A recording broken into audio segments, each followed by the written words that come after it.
right, let's get into this U.S. Senate hearing yesterday in a committee that was led by Illinois Senator Dick Durbin about the Highland Park mass shooting and all of the ins and outs of this, in particular, the guns that were used, and there's even some questions that some on the committee raised about how the individual may have slipped through the cracks and the system failed to actually screen somebody out from getting their hands on firearms. But Senator Durbin talked about the popularity of AR-15, or the modern-day sporting rifle. And again, here is Senator Dick Durbin discussing what he thinks is behind the popularity of these particular firearms. Maybe it's the ads that market the assault weapons, symbols of independence, freedom, or the promise that owning an AR-15 style gun will make you more of a man. Or could it be the enticing prospect of toting around the same style of weapon that soldiers and Marines use to defend our country in combat? These are the marketing tactics used by gun manufacturers like Mossberg, Bushmaster, Daniel Defense. It's time to name and shame these companies. It's a disgrace that they have been shielded from accountability, even liability, for a devastation that's been caused by their products. So again, that's Senator Durbin seeming to speculate as to why these particular modern sporting rifles are so popular, with millions of them in private hands.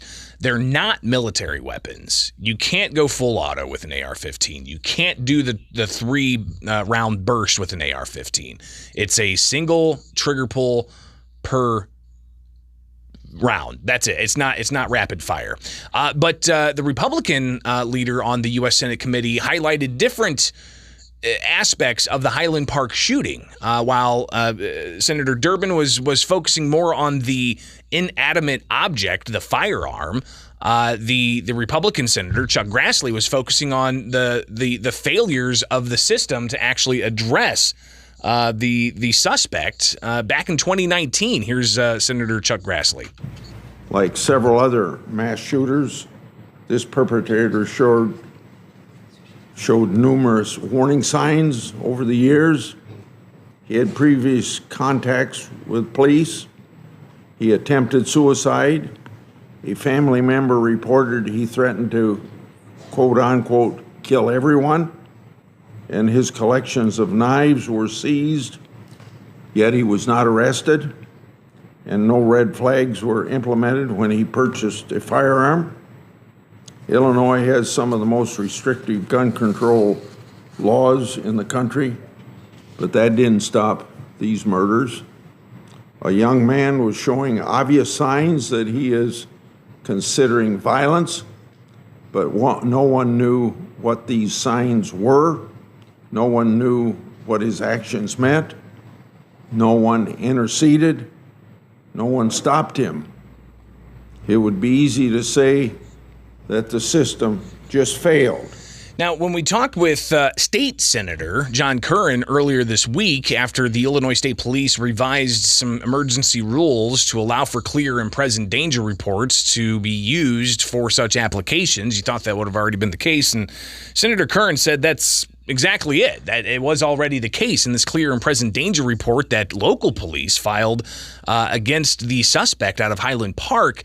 Cullerton said that it's pretty alarming, the red flags that were raised that seem to just be completely dismissed by Illinois State Police. Here is Senator John Cullerton. That report on its face should have provoked additional investigation by the state police. What we have not heard is, was there any further investigation into that clear and present danger report? Because if they just took it on its face, Greg, that report had a juvenile in the home, an outcry witness that said the individual threatened to kill everyone in the home and had weapons in their bedroom.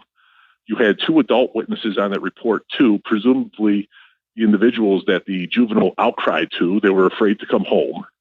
And the Highland Park police noted that while the murderer denied making the threat, he did say that he had been on using illicit drugs recently and was depressed.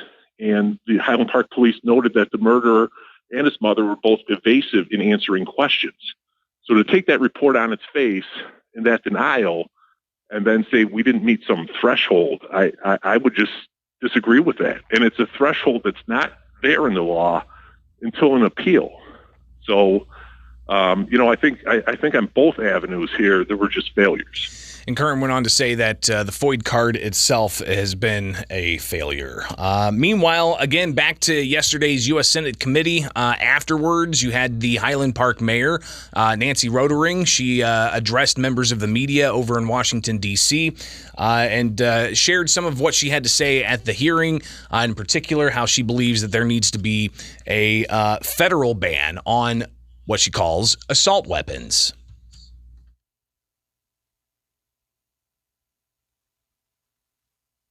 And let's get this clip going. All right, here we go. I think it's important to recognize behind me are my current council members and those who were with me in 2013 when we banned assault weapons and large capacity magazines in Highland Park. But we're not an island. And we did everything we could to reflect the values of our community, to stand up for safety and to stand up against having these combat weapons in our community. But as I mentioned earlier, as local governments, we cannot do it alone. We are only as protected as our weakest gun law neighbors. We are surrounded by states that have far more lenient gun laws, and until those states are brought into line with the rest of us, we will continue to have this scourge, this stain on our existence as a great nation. So to that end, we need a federal ban. We need a ban on assault weapons. We need a ban on large capacity magazines. So instead of focusing on the problems that arose from state police not following up on a clear and present danger report when that individual applied for a FOID card, instead of focusing on, for instance, even the Aurora shooting, you had Illinois State Police not revoke the FOID card of that individual from several years ago at a warehouse. Instead of focusing on the failures of the laws that are currently in place, people are looking to stack on more laws and possibly even have law-abiding citizens get caught in the crosshairs of this. And one particular deal that could highlight here is that you've got a state measure that's being proposed to ban assault weapons. And it wouldn't just ban the sale of them in Illinois. It would also say that you can't possess them unless you register them with state police. So it would be a gun registration process as well. And Illinois State Representative Bob Morgan was over in Washington, D.C. as part of this group, and he talked about the efforts to ban what he calls assault weapons in the state of Illinois. Here's Bob Morgan addressing members of the media yesterday. Yeah, there's a lot of conversation happening as we speak about an assault weapon ban, as well as a variety of other steps. As recently as yesterday, we saw the Illinois State Police introduce an emergency rule to address our FOID laws and try to address some of the gaps that we've found. We are working very, very swiftly, and you're going to hear more news on that very soon. Would you think the votes exist right now? And if you do the special section, is it 60 or 71? If you want an effective, immediate effective date in the special session, you would need 71 votes anytime between now and the end of December. So do you think the votes are in the House right now, or is there more work to do? We're still working on it. We have, I believe, at last count, just over 55 co-sponsors of an assault weapon ban in the House. Again, if we passed it with 60, it would be effective in a year, July 1 of 2023. We're having that conversation now. So again, that's Democratic State Representative Bob Morgan talking about the progress he says they're making on getting support for an assault weapons ban. They would need 71 votes to actually make it effective immediately if they come back for a special session. If they got 60 votes, they could make it effective within a year. Meanwhile, you've got State Representative Mark Batnick. He has essentially said that this is not the way to go, that we need to do smaller fixes to fix the loopholes in the system. Here's Mark Batnick talking about a variety of things. The last thing I'd say that I'm really pushing for is I think there's a lot of good concepts like the one the state police did and like the one I'm doing. And as opposed to doing one big piece of heavy gun legislation, I think I'd like to see little pieces, the legislation split up. So it gives it a better chance of passing as opposed to making a bill too heavy. So I'm hearing a lot of concepts that are out there, some that I would support, some that frankly I wouldn't support.